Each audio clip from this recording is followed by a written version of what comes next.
Hagia Sophia. Hagia Sophia, located in Istanbul, Turkey, is one of the most significant architectural and historical landmarks in the world. Originally built as a cathedral in 537 AD during the reign of Byzantine Emperor Justinian I, it served as the largest Christian church of the Eastern Roman Empire, Byzantine Empire, for nearly 1,000 years. The structure is famous for its massive dome, intricate mosaics, and innovative architectural design, which influenced the development of Byzantine and Ottoman architecture. In 1453, after the Ottoman conquest of Constantinople, Sultan Mehmed II converted Hagia Sophia into a mosque, adding minarets and Islamic calligraphy while preserving many of its Christian elements. It remained a mosque until 1935, when it was transformed into a museum by the secular Turkish Republic under Mustafa Kemal Atatürk. However, in 2020, the Turkish government decided to reconvert Hagia Sophia into a mosque, sparking global discussions regarding its cultural and historical significance. Today, it functions as both a mosque and a UNESCO World Heritage Site, attracting millions of visitors annually. Hagia Sophia stands as a symbol of the rich and complex history of Istanbul, reflecting the city's diverse cultural and religious heritage. A journey through time. My visit to Hagia Sophia. As I stepped onto the bustling streets of Istanbul, the call to prayer echoed through the ancient city, blending with the sounds of modern life. The scent of freshly baked simit and rich Turkish coffee filled the air as I made my way through Sultan Mehmed Square. My heart raced with excitement. Today, I would finally set foot inside the legendary Hagia Sophia. A first glimpse of majesty. Emerging from the tram station, I caught my first full view of Hagia Sophia. Its immense dome, adorned with golden hues under the morning sun, stood like a timeless guardian of history. Flanked by towering minarets, the structure exuded an aura of power and grace.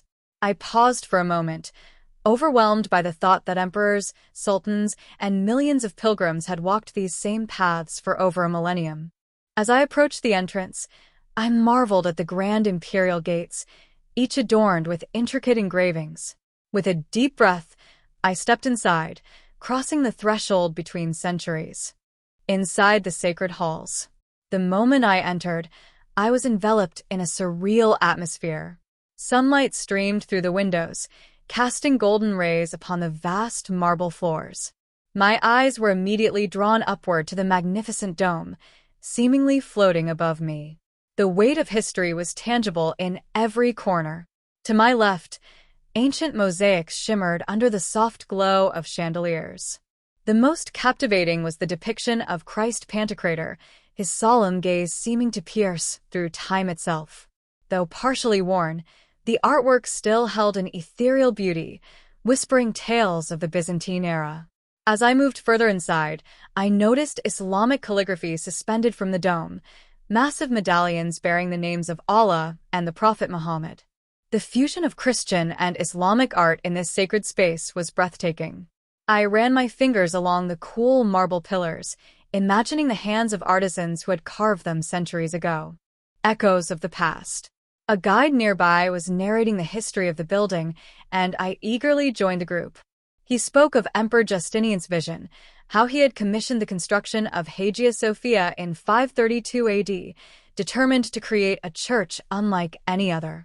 I imagined the day of its completion, when Justinian reportedly exclaimed, "Solomon, I have surpassed thee," in awe of his own creation.